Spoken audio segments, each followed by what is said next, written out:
Kalau cinta ke Habib, iya memang betul kita harus cinta, bagaimanapun bentuknya, sekeras apapun pendiriannya, sejauh apapun perbedaannya dengan keyakinan kita. Tapi yang namanya Habib ya Habib, dia dzurriyyah Rasul, harus kita muliakan, harus kita cintai.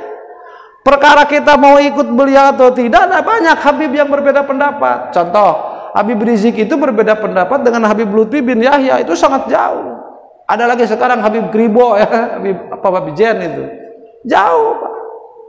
Masalah mereka berbeda pendapat atau tidak sependapat dengan kita itu urusan lain, tetapi masalah mereka adalah cucu Rasulullah itu disepakati, dan kita selaku umat Rasul harus mencintai dan memuliakan mereka walaupun tidak satu pikiran.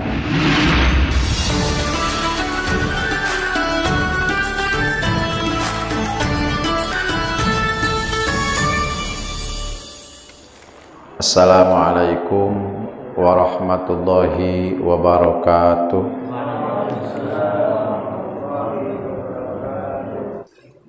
Hadirin yang dimuliakan Allah, materi yang telah disampaikan adalah wahdatul maujud. Ini kesimpulan tauhid ya. Wahdatul maujud saya bahas sebentar untuk menyambungkan. Wahdatul maujud itu ringkasnya seperti yang disingkat atau diringkas oleh para ulama sekaligus untuk diaplikasikan. La ilaha illallah, la maujuda illallah. Terus ikrarnya, ini bukan arti la maujuda illallah ya, ini ikrarnya. Di sini begini, terus sekarang saya, itu bukti atau tapak kekuasaan Allah. Kalau Sunda di dieu kieu ayeuna abdi, tapak damal Allah. Jadi 4 di dia, di sini, kieu, begini, ayeuna, sekarang, abdi, saya. Ini 4 unsur. Itu semua tidak intervensi. Yang terjadi adalah tapak damal Allah, kekuasaan Allah. Tapi jangan berlebih, karena makhluk-makhluk dan makhluk bukan Allah. Allah. Ada yang berlebihan dalam hal ini, walaupun kita tidak boleh kalau menyalahkan ya. Tapi jangan diusahakan, jangan diikuti. Di antaranya sejarah di Indonesia ini, kalau benar sejarah, Syekh Siti Jenar. Syekh Siti Jenar itu katanya berpendapat manunggaling kaula Gusti, atau dalam istilah keilmuan tauhid sejarah, kalau dikaitkan dengan Syekh Abu Mansur Al-Halaj disebutnya wihdatul wujud, penyatuan wujud. Lihat di film Wali Songo kan, kalau zaman sekarang mah ditelepon ya, kalau dulu mah kan tidak ada telepon, telepati, ngobrol jarak jauh. Di TV kan seperti itu, di TV Sunan apa ya, jauh di mana gitu, ngobrol dengan Syekh Siti Jenar tapi tidak berhadapan, jauh. Kalau sekarang mah HP, kalau ya telepati gitu. Itu salah satu, kalau memang itu nyata terjadi, itu salah satu karomah ya, kemuliaan Allah. Itu tidak mustahil, bukti tidak mustahil dan dilakukan oleh selain Nabi. Coba lihat di sejarah Umar bin Khattab. Saya pernah baca di kitab Haikal, Husain Haikal, Umar bin Khattab karya Husain Haikal, dan ini banyak di kitab-kitab lain. Satu ketika Umar bin Khattab sedang berkhutbah di Madinah, khutbah Jumat Pak. Di tengah khutbah Umar bin Khattab berteriak, wahai kaum muslimin, lari ke bukit, lari ke bukit. Padahal ini sedang Jumat. Nah, pada saat itu pasukan muslimin itu sedang berperang di Qadisiyah, di perbatasan Syria, berbatasan dengan Romawi. Ternyata setelah beberapa hari kemudian pasukan pulang dan berada dalam kemenangan. Pada waktu Jumat itu pasukan muslimin sedang terdesak. Dan semua sahabat di peperangan itu mendengar suara Umar bin Khattab bahwa mereka harus berlindung ke balik bukit. Dan mereka ikuti. Padahal Umar bin Khattab berada di mana? Di Madinah. Itu tidak aneh Pak sebetulnya, karena banyak ya. Silakanlah baca detail terperinci bacanya, karena sekarang sumbernya banyak. Kisah-kisah para sahabat, terutama mereka yang bergelar mujabud dakwah, yang bergelar doanya makbul.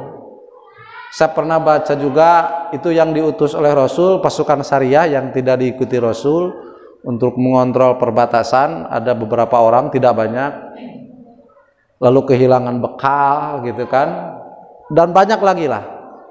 Tapi yang jelas ini supaya tidak terlalu panjang, karena intinya itu bahwa sesuatu hal yang luar biasa menurut kita, menurut Allah sama.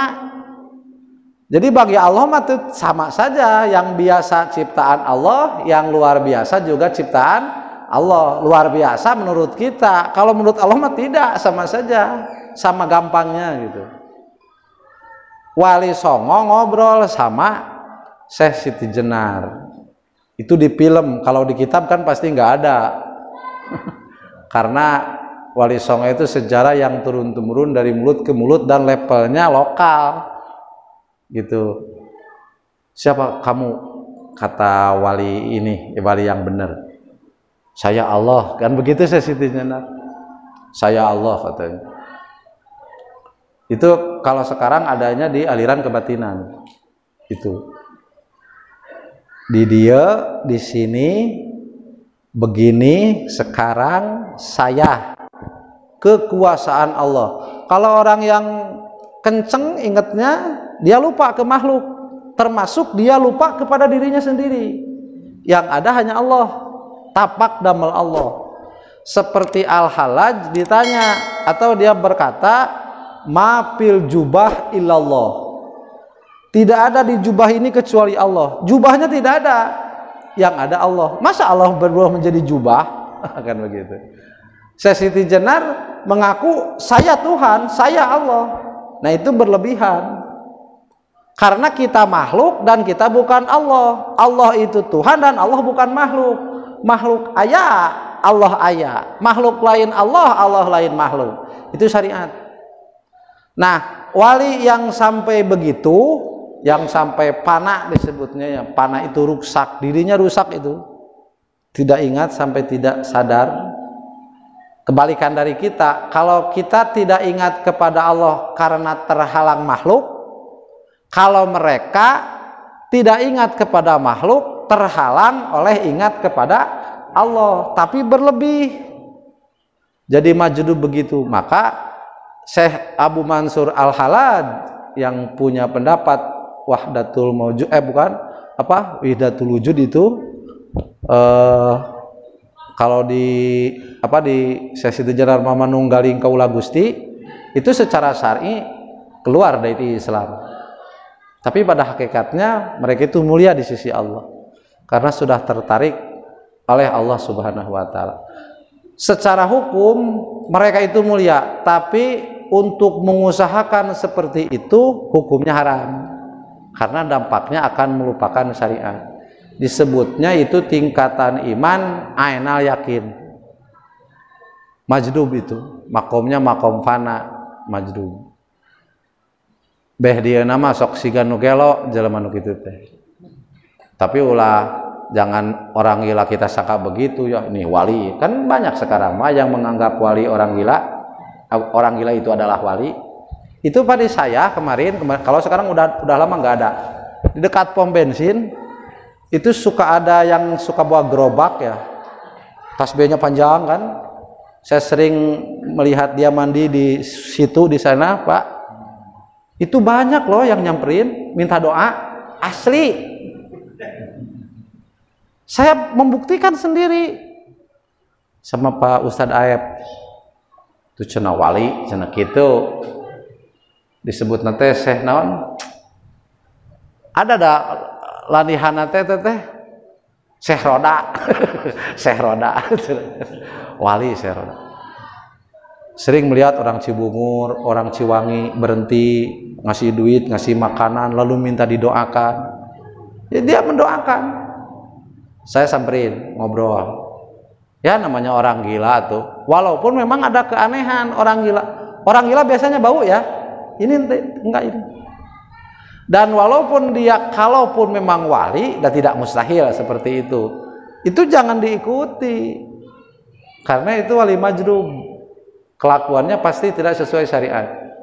Kalau level nasional mungkin Habib Syekhon, Habib Syekhan itu. Saya suka lihat di YouTube ya seperti itu. Kan menyeleneh.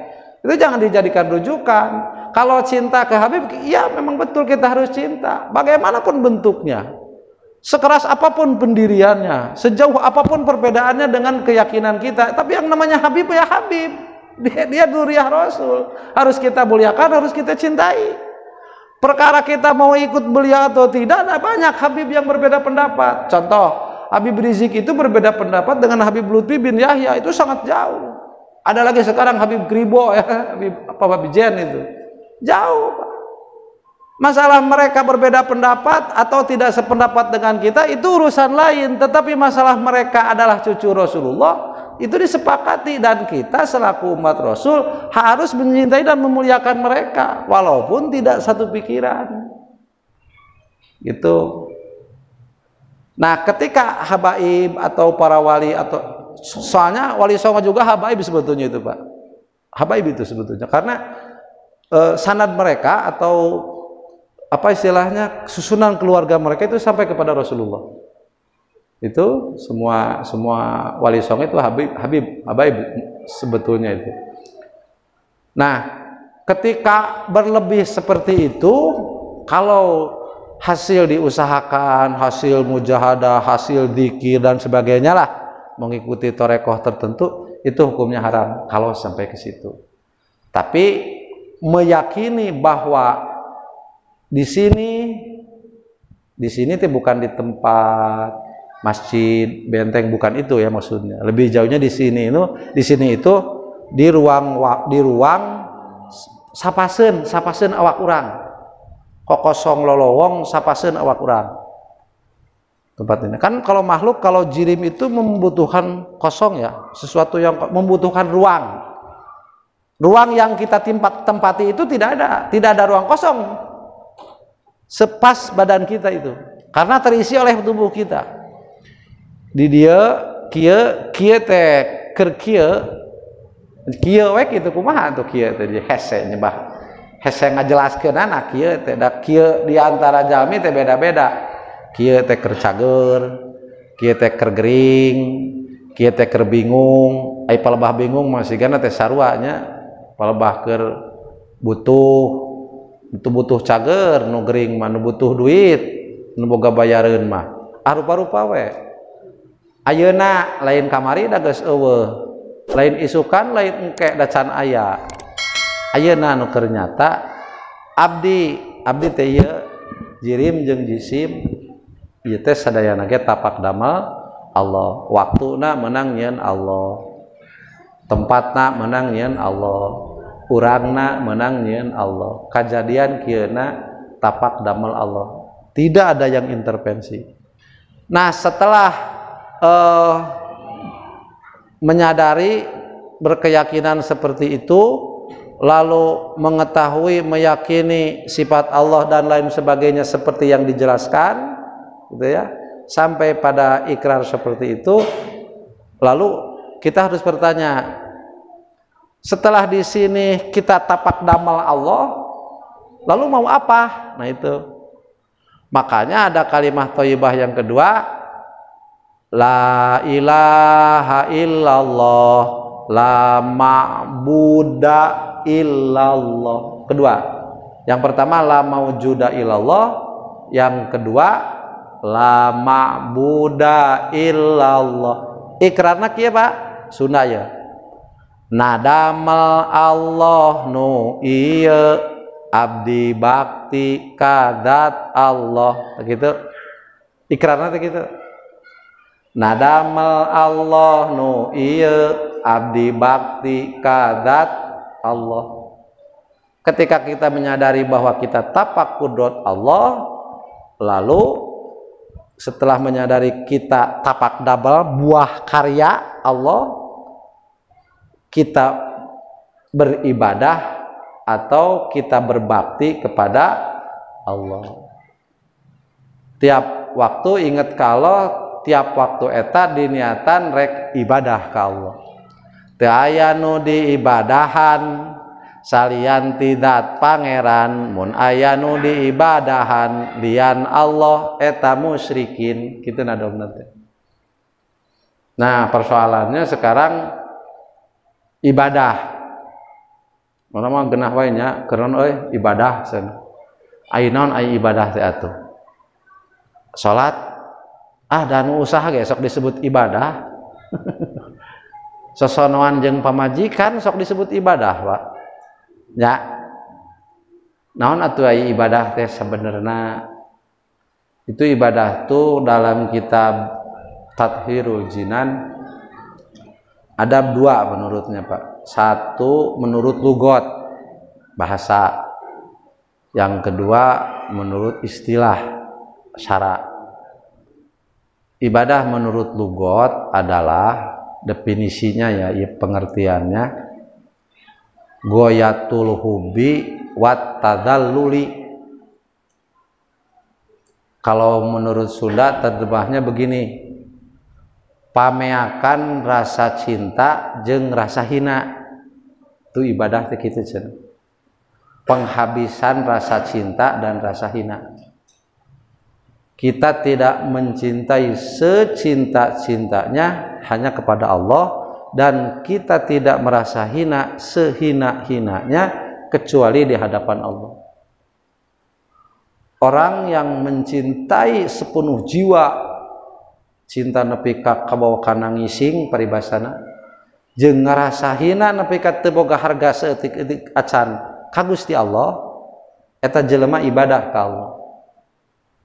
Ibadatun itu satu kata dengan abdun. Lamun di Sunda mah abdi. Abdi teh hamba kesina teh. Menghamba. Orang yang benar menghamba itu yang mencintai tuannya sehabis-habisnya, kemudian yang merasa hina di hadapan tuannya sehina-hinanya. Lamun urang hayang jadi hamba Allah, kudu napalkeun rasa cinta nu pangcinta-cinta naka Allah, jeung kudu ngarasa hina sahina-hina naka Allah. Ta urang teh hamba kitu teh, hamba Allah. Lamun teu kitu lain hamba Allah secara lugawi. Pada hakikatnya mah kita hamba Allah sebetulnya mah. Sing teu nyadari ge nya da ciptaan Allah sebenarnya jeung aya dina kekuasaan Allah. Kan urang mah cinta teh kabagi-bagi. Zuyyina linasi hubus syahawat. Hiasan manusia sebetulnya hubus syahawat. Cinta syahwat minan nisa. Wanita mau ningali awewe mah. Rek bangsat rek kiai ge. Keur ngaji nempo awewe liwat, tapi lain gawir ngaliwat. Kita ngaliwat di bareng ge, belang, hapuran lah moal kagoda. Ieu mah anu bening bah. Heran teh ningan. Mun kiai molohok we nepo nu geulis teu salah dan normal, sabab kiai ge manusia. Zuyyina linasi gitu kan kata Quran, diberi hiasan. Manusia itu dihiasi. Linasi hubbus syahawat minan nisa. Sampai dai kiai mah meureunnan mun ngareret teh pan kiai. Ulah bolotot nutur merong tuluy ka mana lempang gitu. Terus ngalieu ge ngalieu deui. Padahal cek aturan Pak, penglihatan pertama itu rizki. Penglihatan kedua itu setan. Kalau kita melihat wanita, lek tak itu mah rezeki, molotot we cing tong ngiceup. Can kapireupun, mau doraka ba mau aso. Lamun ngalieu kitu deui, nah nun kadua, kamu mah itu di mana imahna si eta wah geus. Mal bener eta mah kaditu disusul. Nah. Pleng nepi ka urang poho ka Allah taala eta. Beureum ka deuleu beuntak karasa, beurang kabayang-bayang peuting ka impi-impi. Cinta kabeh beak. Ti mimiti tanaga, pikiran, duit kabeh diketrukeun keur awewe. Zaman bagian mah ngalaman sok Pak. Cek awewe teh pantesna da sim geuning teh ngalaman. Ka dieu neng teh aya batur keung, wah keur modal ge. Eureun heula sa. Kidi gue poek baterean, teu boga batere nyieun soren. Leueur. Make itu teu nyaho make Google Map ayeuna mah di mana? Ning aya di tipu teh geuning. Neng, saya sudah sampai terminal. Oh, terus ngambil jalan yang ke selatan. Berapa kilo? 17 kilo. Pakai isukna teh panggih-panggih ditipu aya nu kitu. Lamun keur katarajang cinta ka awewe sapalih jalmi nepi ka wani ninggalkeun sagala rupa, termasuk ninggalkeun Allah Subhanahu wa taala. Indung bapa teh didenge. Banyak kan orang yang ingin menikah dengan seorang wanita, orang tuanya tidak ridho tapi dia tetap maksa. Beda agama, dia lebih baik pindah agama. Tuh banyak Pak, di saya juga ada. Dia asalnya Kristen. Karena ceweknya Islam, dia cinta, tuntutannya masuk Islam dulu, kalau mau nikah